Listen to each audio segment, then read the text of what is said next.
not attempt to adjust your dial. Ba-da-bum-bum-bum. It's your boy Big Vern. This is App Stupid, the fastest growing sports and entertainment show on these YouTube streets. You're welcome. Holla at the Big Vern on a beautiful Tuesday here in the Midwest. Action-packed show for you. Last segment, we talked about the Indianapolis Colts. They're winning games with a bunch of guys nobody wanted. I don't know. That just defies all NFL and football logic to me.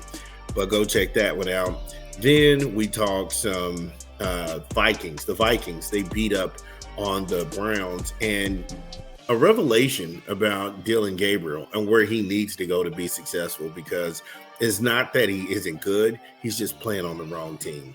And he's in the wrong offensive system.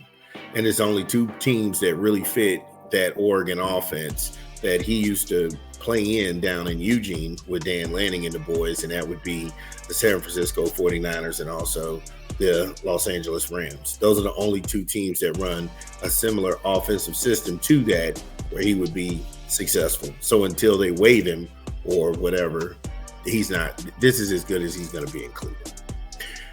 Then we talked about Jacksonville. Jacksonville, a very good team, playing very good team ball. It's not one superstar, one guy's going to beat you. That's not it. The team itself is playing for one another. They're putting a hat on a hat. They're doing the little things to get over the top. And shout out to them for doing that. They are tied atop of the AFC South with the Indianapolis Colts. So check those out. Now we're going to talk about the Patriots. The Patriots, they roll into Buffalo and beat the DEI MVP and Josh Allen. And yeah, Drake May. And you all know I give Drake mayonnaise. I give him the business, but credit to Mike Vrabel. The Pats, he's got them looking like game dogs. We'll go into this a little bit more when we get back from a quick 20 from a rap album. It's your boy, Big Vern. Give me a beat. Ba-bam. Y'all know what it is. Y'all know what we do. We pushing another rap album. Joey Badass. It's Lonely at the Top. In stores now. Get it where you legally consume music, whether it be Apple Music, Google Play, or Spotify. My personal favorites on the track is going to be Dark Aura. That's cold. That's cold. Swank White. Super Flea. High Roller. BK's Finest. BK Finest is wow. Underwater. That's probably one of my favorite songs. I was listening to that before I even cut this spot. Speeding Through the Rain, Still with Absol and Rhapsody. My goodness. Lonely at the Top, the entitled track itself. Joey Badass. Don't sleep on this one. Very good buy. In stores now. Yo, shout out to Joey Badass. Make sure you go ahead and get Joey Badass. It's Brooklyn in the house, without a doubt. Now, back to these sorry-ass Bills. And it's always the Bills fans that are the most annoying. They'll jump out of the window and jump up and down. How do you dominate the stat sheet and still lose this game? How do you dominate the stat sheet and still lose this game? You lost to a team that didn't even have 100 yards in rushing. The New England Patriots didn't even have 100 yards on the ground, and they beat you. They didn't even have 22 first downs, and they beat you. Buffalo held on to the ball for 34 plus minutes, and they still lost this game. That should be a red flag to any Buffalo Bills fan who ran out here with this glee like you all were Super Bowl bound and you're punching your ticket, because Baltimore has a litany of injuries and Kansas City seems like they're a former shell of themselves. All the Buffalo fans by default was like, oh, we're going to the Super Bowl. Sit y'all simple ass down. Come on now. I mean, I don't know where you go with this. You had Josh Allen, the DEI MVP. And the reason I say that is that if you win NFL All-Pro like Lamar Jackson did, you automatically win the MVP of the league. That's just how that goes. It's been like that since 1987. it was like that last year, but he didn't win the MVP. They gave the MVP to Josh Allen. You understand, they did something they haven't done since 1987. Hell, some of you all wasn't even alive in 1987.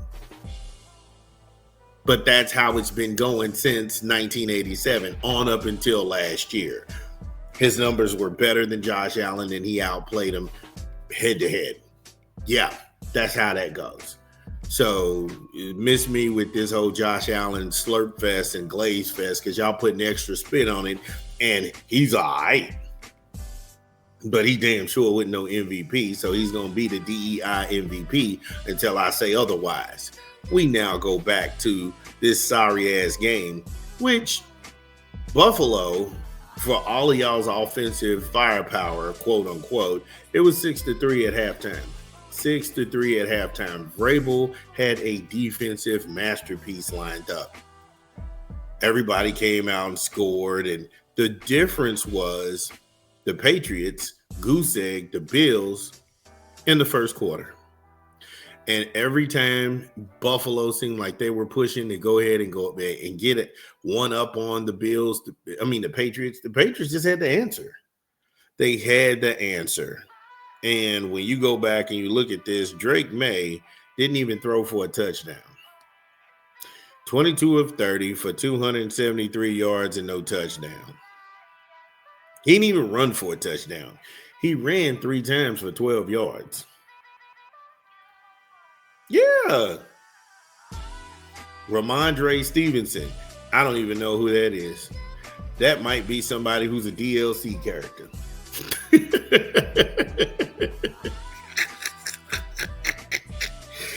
This dude had 7 grabs for 14 yards and 2 scores. You understand how pathetic the Buffalo Bills are. They lost to a team that didn't even have a single rusher over 25 yards. Yeah, that's how that went. You can beat the Dolphins, you can beat the Jets, but when it comes to the Patriots, something about New England has you all petrified. And this was, like I said, this was highly on display. And then Stephon Diggs. If people are going to say Josh Allen, not Josh Allen, but the guy down in Daniel Smith, if people are going to say that guy's on a revival, so is Diggs. Oh my God, Stephon Diggs, 10 catches, 146 yards. He was looking good. He was looking like y'all never should have got rid of him. But nonetheless, y'all got y'all's weak ass beat. So y'all can go ahead and get off this high horse like y'all going to the Super Bowl because you all couldn't beat a Patriots team and they had to beat you all to have a winning season. They were 2-2 going into that game. Now they're 3-2. Congratulations to Mike Vrabel, who's trying to turn around New England and get that winning culture back. I don't know. I don't know where McDermott goes with this whole Buffalo thing, but I know that they just lost. Thank God. Get in the comments. Again, if you are listening to this pod, get in the comments. Let us know that we get it right. What did we leave out? This is Big Vern. We talk back. We'll be back. Top of the hour. This is your boy, Big Vern.